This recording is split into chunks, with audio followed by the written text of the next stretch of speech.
Hey everyone, क्या हाल चाल। तो इस क्लास में डिस्कस करने जा रहे हैं मैटर्स इन आवर सराउंडिंग्स का एक नया लेक्चर नंबर 02। और इस क्लास में डिस्कस करेंगे स्टेट्स ऑफ मैटर्स के बारे में। तो सभी लोग हेडिंग लगा लीजिए, स्टेट्स ऑफ मैटर्स। देखेंगे कि मैटर्स जो है वह कितने स्टेट्स में एग्जिस्ट करता है। तो स्टेट्स ऑफ मैटर्स क्या होता है, स्टेट्स ऑफ मैटर्स को कैसे डिफाइन करेंगे, तो इसको ऐसे डिफाइन करेंगे कि मैटर्स का जो स्टेट्स होगा इसमें कि मैटर्स एग्जिस्ट कर सके उसको क्या बोलेंगे, स्टेट्स ऑफ मैटर्स। अब बात करते हैं कि there are 5 states of matters.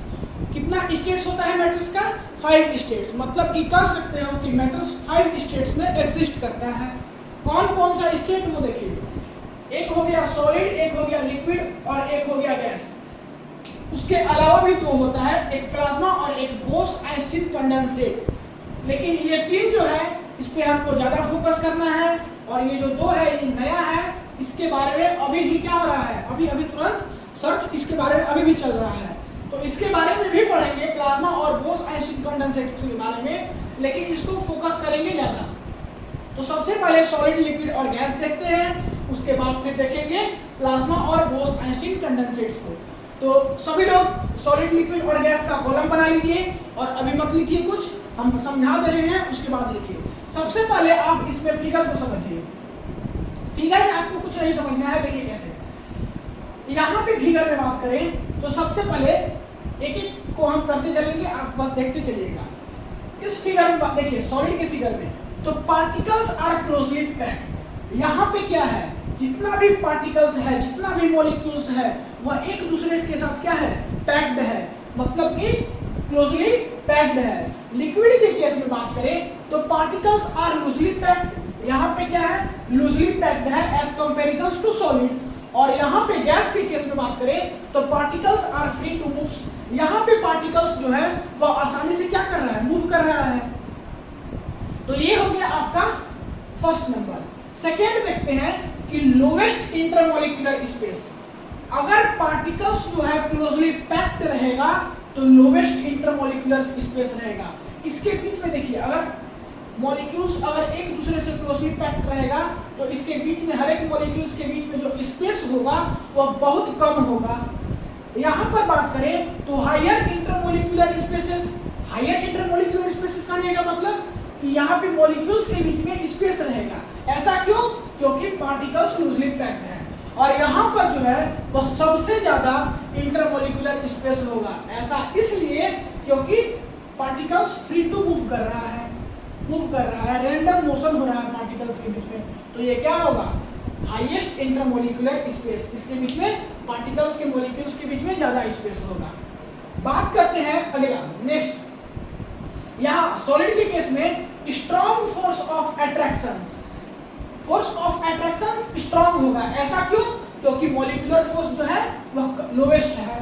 यहाँ पर जो है फोर्स ऑफ अट्रैक्शन लोअर होगा एज कंपैरिजन टू सॉलिड। और यहाँ पर जो है इंटरमॉलिक्यूलर फोर्स ऑफ अट्रैक्शन सबसे कम होगा। ऐसा क्यों, इंटरमॉलिक्यूलर फोर्स ऑफ अट्रैक्शन सबसे कम क्यों होगा, क्योंकि हायर इंटरमॉलिक्यूलर स्पेस होता है। नेक्स्ट बात करते हैं कि सॉलिड का जो है फिक्स्ड शेप भी होता है और फिक्स्ड वॉल्यूम होता है। जैसे कि देखिए, ये भी एक प्रकार का क्या है, सॉलिड है। सबसे best example wooden block, rocks, पत्थर जो होता है, या ये भी एक सॉलिड है। तो ये सॉलिड है तो इसका भी शेप क्या है, शेप भी फिक्स्ड है। और इसको जहां पर रखेंगे तो इसका वॉल्यूम भी फिक्स्ड है। तो बोल सकते हो कि सॉलिड जो है वह क्या है, फिक्स्ड शेप होता है इसका और वॉल्यूम होता है।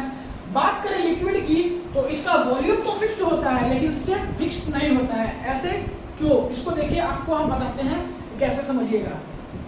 मान लीजिए कि 100 ml वाटर जो है, या 100 लीटर वाटर कर सकते हो, 100 ml वाटर कर सकते हो, वाटर का कोई क्वांटिटी मान लो, ले लो, ठीक है। मान लो कि 500 ml वाटर जो है आपके ग्लास में है। तो 500 ml जब आपके ग्लास में वाटर से है तो होगा क्या कि उसका अलग शेप होगा। लेकिन वही वाटर को जब आप अपने घर के फर्श पे फेंक दो तो उसका स्पेस जो है, नहीं, उसका स्पेस क्या हो जाएगा, शेप क्या हो जाएगा, ज्यादा कुछ हो जाएगा, कुछ ज्यादा एरिया में हो जाएगा।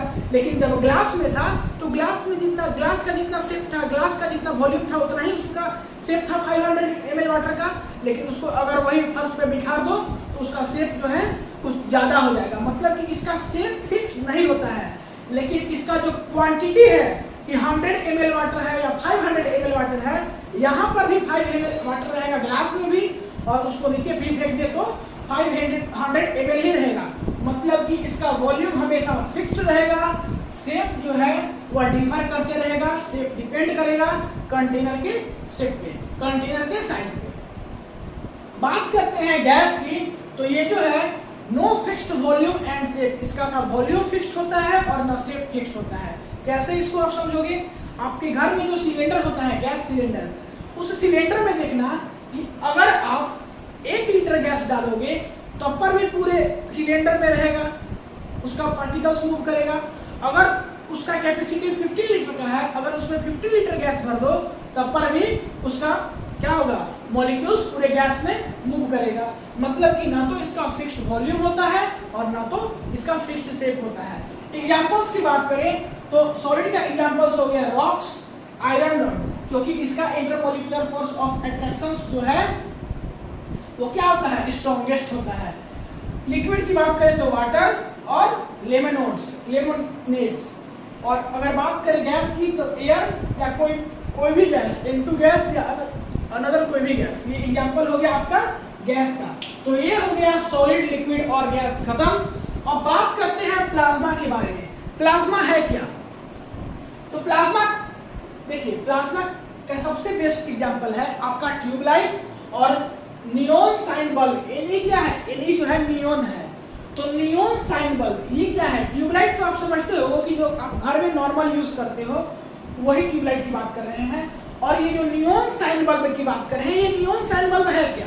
ये वही नियॉन साइन बल्ब है जो कि आपको रात के अंधेरे में रोड पे साइन दिखाता है। जो बोर्ड लगा रहता है रोड पे, जो कि आपको साइन क्या करता है, डिनोट करता है, आपको साइन दिखाता है, वही नियॉन साइन बल्ब की बात कर रहे हैं। तो ये दोनों जो है बेस्ट एग्जांपल है प्लाज्मा का। हालांकि प्लाज्मा और बोस-आइंस्टीन कंडेंसेट्स के बारे में, ये दो स्टेट्स ऑफ मैटर्स के बारे में अभी भी एक्सपेरिमेंट जारी है, अभी भी साइंटिस्ट लोग इसके बारे में जांच पड़ताल कर रहे हैं। तो ट्यूबलाइट और नियॉन साइन बल्ब इसका एग्जांपल्स है। लेकिन देखते हैं सबसे पहले कि प्लाज्मा जो है इसको कैसे डिफाइन करेंगे। तो super energetic and super excited states of matters को बोलते हैं प्लाज्मा। ठीक है, प्लाज्मा का जो मॉलिक्यूल्स होता है वह super energetics and super excited states में रहता है, ये भी कंफर्म है। ठीक है, अब हमको ये पता करना है कि प्लाज्मा का जो मॉलिक्यूल्स होता है वह सुपर एक्साइटेड स्टेट में क्यों होता है। ठीक है, तो सुपर एक्साइटेड स्टेट में प्लाज्मा का मॉलिक्यूल्स इसलिए होता है कि प्लाज्मा का मॉलिक्यूल्स जो है सुपर एक्साइटेड स्टेट में मोर एनर्जेटिक अपने आप को महसूस करता है, मोर एनर्जी वहां पे मिलता है सुपर एक्साइटेड स्टेट में प्लाज्मा के मॉलिक्यूल्स को। ठीक है, तो इसका एग्जांपल से समझते हैं। जो ट्यूबलाइट होता है, जो नॉर्मल आप लोग घर में यूज करते हो ट्यूबलाइट, तो उस ट्यूबलाइट में होता क्या है कि हीलियम होता है। उस ट्यूबलाइट में He भरा रहता है, हीलियम भरा रहता है। तो हीलियम क्या है? एक मॉलिक्यूल्स है। हीलियम्स का बहुत सारा मॉलिक्यूल्स है ट्यूबलाइट्स में। तो जब हम ट्यूबलाइट्स में इलेक्ट्रिसिटी पास कराते हैं तो होता क्या है कि हीलियम्स का मॉलिक्यूल्स फटाक से ट्यूबलाइट्स के अंदर एक्साइटेड, सुपर एक्साइटेड स्टेट में चला जाता है। सुपर एक्साइटेड स्टेट में क्यों जाता है? सुपर एक्साइटेड स्टेट में इसलिए हीलियम का मॉलिक्यूल जाता है क्योंकि वहां पे उसको मोर एनर्जी प्रोवाइड होता है। और जब हम इलेक्ट्रिसिटी पास करेंगे तो कहाँ जाएगा? सुपर एक्साइटेड स्टेट में। और जब सुपर एक्साइटेड स्टेट में जाएगा तो मोर एनर्जी प्रोवाइड होगा, और ज्यादा एनर्जी प्रोवाइड होने के कारण जो मरकरी होता है, जो ट्यूबलाइट होता है, वह ग्लो करना स्टार्ट हो जाता है, जलने लगता है। तो वही हम लोग देखते हैं, रोशनी आ जाता है। ऐसा क्यों होता है? क्योंकि हीलियम्स का मॉलिक्यूल सुपर एक्साइटेड स्टेट में जाता है, और सुपर एक्साइटेड स्टेट में इसलिए जाता है कि यहाँ पर मोर एनर्जी मिलता है। ठीक है, और जब मोर एनर्जी मिलेगा तो ट्यूबलाइट क्या करेगा? ग्लो करेगा। वही यहाँ पर भी होता है नियॉन साइन बल्ब में। नियॉन का मॉलिक्यूल्स जो है, जब इसमें हम करंट इलेक्ट्रिसिटी पास करते हैं तो नियॉन का मॉलिक्यूल्स सुपर एक्साइटेड स्टेट में चला जाता है। और सुपर एक्साइटेड स्टेट में इसलिए जाता है क्योंकि वहां पर मोर एनर्जी मिलता है, और ज्यादा एनर्जी मिलने के कारण साइन बल्ब जो है ग्लो करता है, जलता है, जिसके कारण कि हमको रात के अंधेरे में भी रोड पे डायरेक्शन जो है वो पता चलता है। ठीक है, अब बात करते हैं बोस-आइंस्टीन कंडेंसेट्स के बारे में, जिसको कि हम बीईसी भी बोलते हैं। तो ये क्या है, ये कब फॉर्म होता है? तो ये उस समय फॉर्म होता है formed when a gas having very low density super cooled to super low temperature. ये कब फॉर्म करता है, ये चीज देख लीजिए आप। अच्छा, अब बात करें कि ये जो बोस-आइंस्टीन कंडेंसेट था, ये बीईसी जो है, इसको जो है इंडियन साइंटिस्ट जो है रिसर्च किए थे।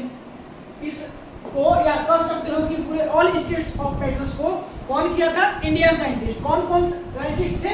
एक थे बोस नाम के साइंटिस्ट इंडियन, और एक आइंस्टीन नाम के साइंटिस्ट थे, जो कि बहुत फेमस साइंटिस्ट थे आइंस्टीन, और ये भी बहुत फेमस साइंटिस्ट थे। ये दोनों फेमस साइंटिस्ट मिलकर के और स्टेट्स ऑफ मैटर्स को, स्पेशली बोस-आइंस्टीन कंडेंसेट्स को क्या किए थे? डिस्क्राइब किए थे, इस थ्योरी को बताए थे। और इसी के कारण इन दोनों साइंटिस्ट को जो है वह नोबेल प्राइज भी मिला था। ठीक है, तो ये हम लोग पूरा टोटल 5 स्टेट्स ऑफ मैटर्स को पढ़ लिए। अब जो कोई इसको नोट नहीं किया है, हम उसको समझ दे रहे हैं, फटाक से इसको पॉज करके नोट कर लीजिए या तो फिर स्क्रीनशॉट ले लीजिए। और इस क्लास में इतना ही, अगले क्लास में फिर आपसे मिलते हैं। पढ़ाई करते रहिए। All the very best.